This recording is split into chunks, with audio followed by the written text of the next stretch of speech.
Good afternoon. Scott Esk here, and I was running for state representative in House District 87. As you probably know, my opponent did win in that contest.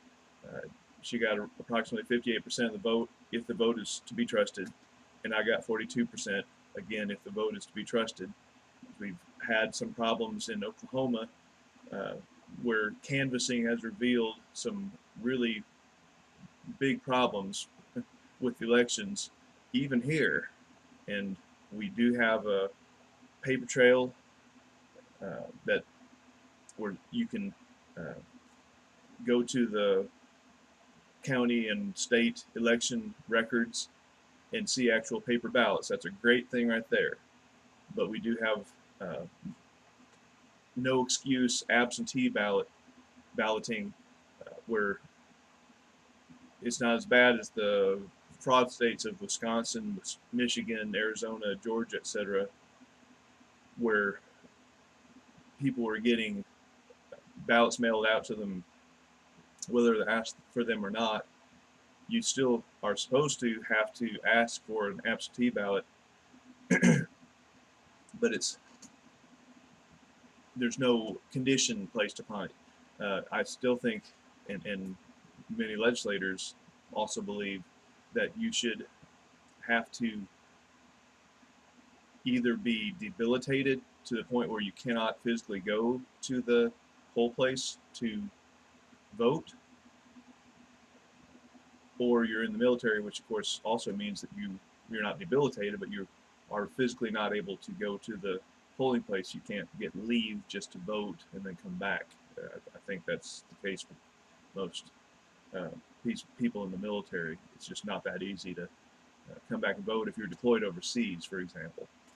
But assuming the vote is secure enough that uh, that was accurate, of course, I'm disappointed because I still believe that my opponent does not believe in protecting you from unconstitutional dictates coming from the federal government, and that was my biggest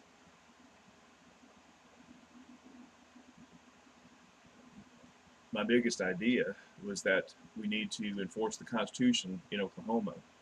And once we do it in Oklahoma as a legislature, there'll be all kinds of other states, Texas, and I guess Florida, and states out west, and who knows who else, who would be on board, also refusing to enforce federal dictates uh, that come from somebody who's installed in the White House, and the Congress and the Supreme Court, if they were to make unlawful edicts, like the Roe versus Wade decision was an unlawful edict that had no basis in pursuing the Constitution. So back in 1973, Oklahoma and every other state should have said, "You have a right to your opinion, Mr. or Mrs. Supreme Court Justice, but you don't have a right to impose it upon us." And that's where we would have gotten our kept our freedoms, rather than let many millions of babies, unborn babies, be slaughtered through the years from 1973 to 2022. We should be ashamed of what we let happen, and a lot of blame goes to state legislatures that refuse to use their power to stop enforcement and stop financing of unconstitutional federal dictates. Again, in Article 1, Section 8, which I list in my campaign website, just so you know, there are 17 powers granted to the federal government by the Founding Fathers, and if there are more powers to be added to that, that needs to be amended to the Constitution, and that has not been done. But uh, all three branches of the federal government have usurped those powers. They've taken those upon themselves, and they've gotten away with whatever we let them get away with, which unfortunately has been more and more. And our legislatures, including Oklahoma's, They are in the business of appeasing the federal government. You don't appease tyrants. You stop their power, and then you punish them when they've been abusing you as Americans, and as inhabitants of the several states like Oklahoma. Again, if the vote is to be trusted, then I have to wonder,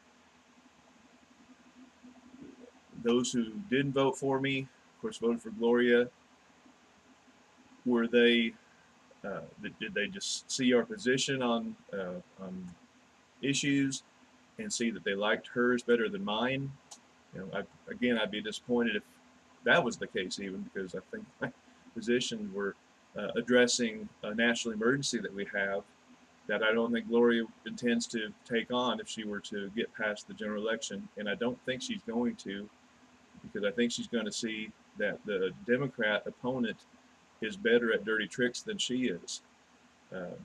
She did a hit piece on me, at least one. I don't know if it was just one, but there was a postcard that went to however many Republican voters, and I had several witnesses, several supporters that testified that she was trying to hand out literature that vilified me. And I will say this, I did have a very heart-wrenching battle against the wife who gave me my 3 children, basically for those children to continue to have a father, after I saw that she was not willing to stay in the home, and she was not willing to participate anymore in God's arrangement for us, one man and one woman together for life, raising godly children. That was, unfortunately, I couldn't talk her into doing anything else. We have no-fault divorce laws in Oklahoma, like just about every other state, and you cannot oppose a divorce. You can maybe delay it a little bit. You can throw money at it, possibly. I couldn't do much of that. But you cannot make a divorce not happen. We had a state representative, Sally Kern, who courageously brought forth a bill to put 3 tests on no-fault divorce, and if those 3 tests were not met, you couldn't get a no-fault divorce in Oklahoma. And those 3 tests were that you had to have been married at least 10 years. You had to, that was one. The second one was that there had to not be any children from the marriage. And the third thing was that neither spouse objected to the divorce. And if all 3 of those tests were met, then you could you get a no-fault divorce. But if those were not the case, then you would have to choose another option, which our divorce laws had been before the no-fault divorce law, based upon some kind of wrongdoing, some kind of allegation of wrongdoing that had to be proven. And when you're talking about something as horrible and devastating as divorce, I think you should have to prove wrongdoing for it to happen. Otherwise, you should be having to work things out, and people find, by and large, that when they do work things out, they find out that they can get past whatever storms of life they're going through. But that, we're absolutely unprotected. Our families are not protected in Oklahoma against that. So I had to deal with that happening in my life. I didn't think it would ever happen. I did everything I knew of to prevent it from happening, and I did my best to be a loving father and husband, but it didn't work out that way. I did get in trouble because I brought up the fact that my wife that divorced me was preventing me from seeing my children, and she was making a pattern of this. And I wrote a letter to a church that I was a member of in Oklahoma City, and to my surprise, the elders of that church, and especially the preacher, Harry Osborne, I consider him a monster and nothing more. They went on the side of divorce rather than the side of preserving our marriage.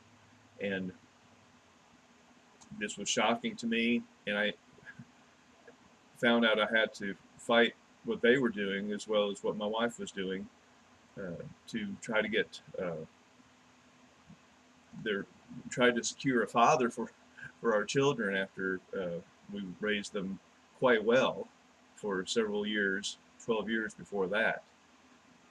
But yeah, so what you saw in the postcard and any other hit piece you saw in the Channel 4 piece were bits and pieces of things that happened that were calculated to paint me in the worst possible light. And now, and if you know the rest of the story, you know that things were not nearly as bad as they were portrayed. You can still dislike me for wanting to be a father to my children if you want, or that I want marriage and the family to be preserved in Oklahoma. You can dislike me for any of those reasons. But if you chose to fall for that, you were gullible enough to fall for the work of the media and my opponent, the work of the media in Oklahoma, the radicalized media like Channel 4, is to make as sensationalized a story as they possibly can. When somebody is threatening to win a contest and that's the wrong person to win, they'll sometimes have a hit piece like they did against me, and their goal is not to tell the whole truth of what happened, 8 or more years ago, but to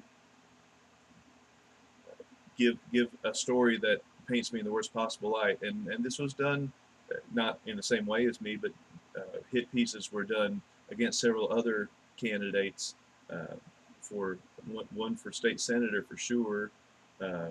Kevin Calvi, running for district attorney, had a big hit piece done on him, and he survived. He got through the runoff, and he'll face Democrat David Prater, the guy who actually put me in jail for 28 days back in 2010 through 2011, when after I presented to the church that they needed to deal with these horrible leaders that should have done their best to reconcile us and to at least give our children a father in their lives, when it was so hard to get visitation with the children that I'd raised for 12 years.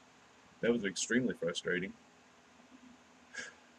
But those things were not allowed to happen, and as a result I got legal trouble.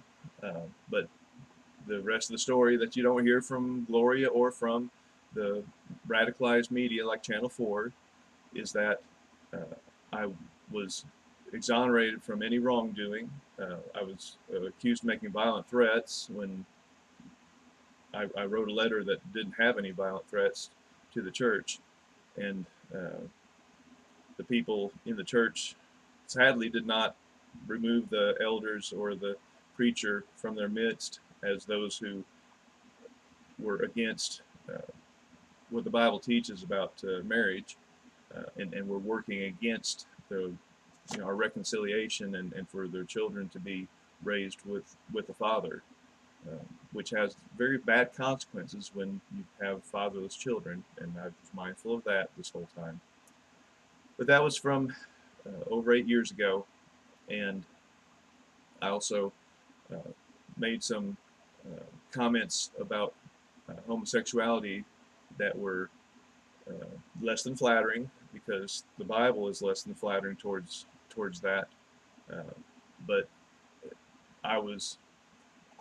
they misconstrued me as saying that I would expand the death penalty in Oklahoma for homosexuality, and that was once again never any part of my campaign literature. It was never part of any talks on the porches. My main idea, my main thing that I wanted to do to address the national emergency we have of a fake presidency and all kinds of edicts and uh, communist domination, where they're wanting to consolidate their power. And I think we're heading the same way as Russia and China when they became communist nations. Uh, this is an emergency. We can't dilly-dally around. We can't appease these brute beasts that have been put in power, despite the fact that we rejected them. Uh, and that never got reported on. So they didn't care what my main message was. My main message was getting me a lot of support, and it got me first place in the primary. And it should have gotten me a victory in the runoff. Now, if y'all that voted for Gloria uh, paid any mind to uh, those so-called news stories and the calculated efforts to simply paint me in the worst light, and you didn't judge us candidates based on our ideas, our philosophy, our worldview, uh, those things that would pertain to how we would vote as your state representatives, man, I feel sorry for you.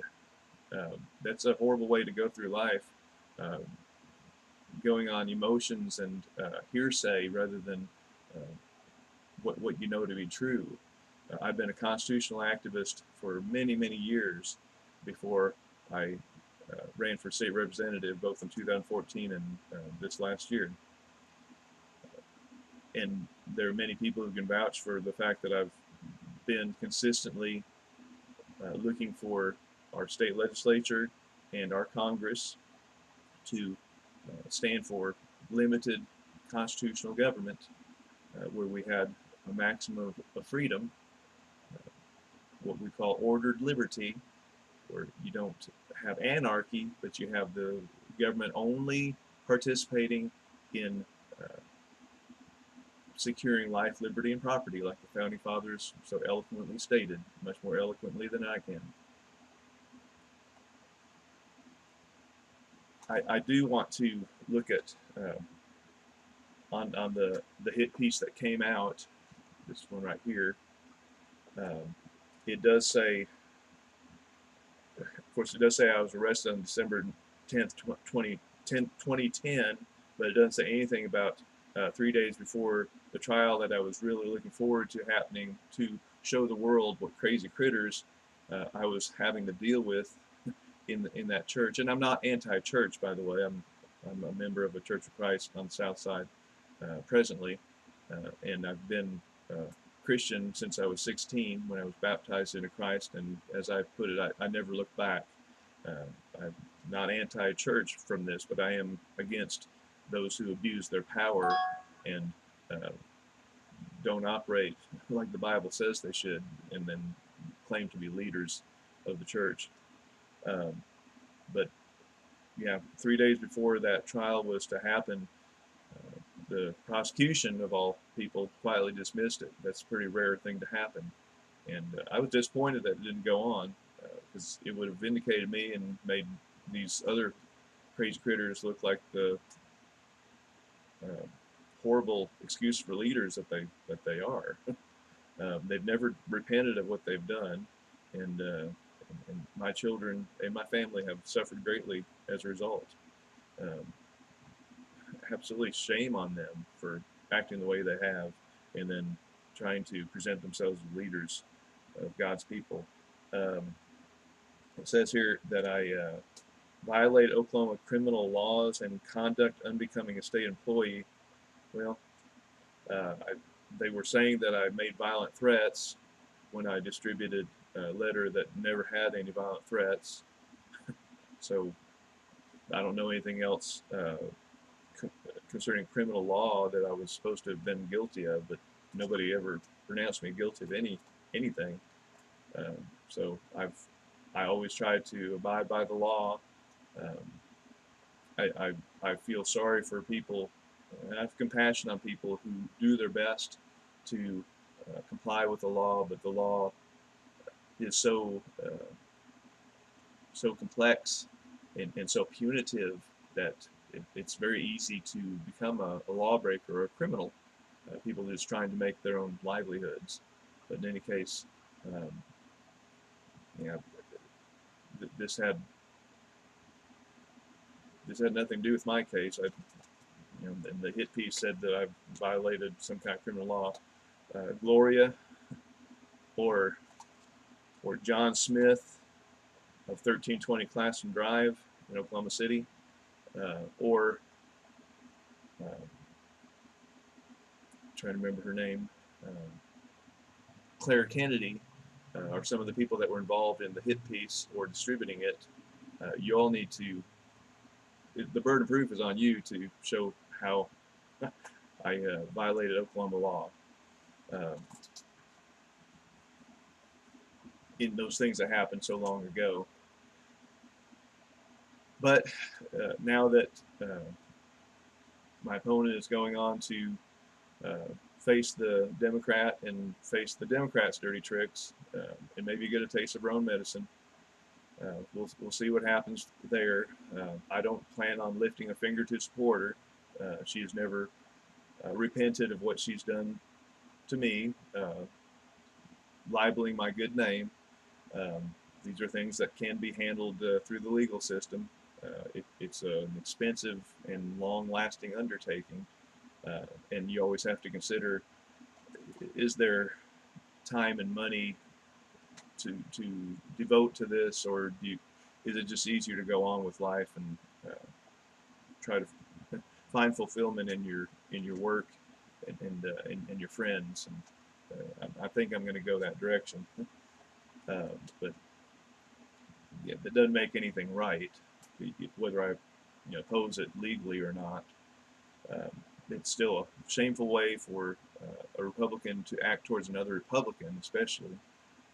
Democrats shouldn't behave that way towards Republicans either, but we have certain expectations that fellow Republicans, when their opponents in a political contest, will act a little more honorably than this. And boy, was this disappointing to find that out. So the people in my district, House District 87, they will not be represented as well, I don't think, without me being in the race anymore.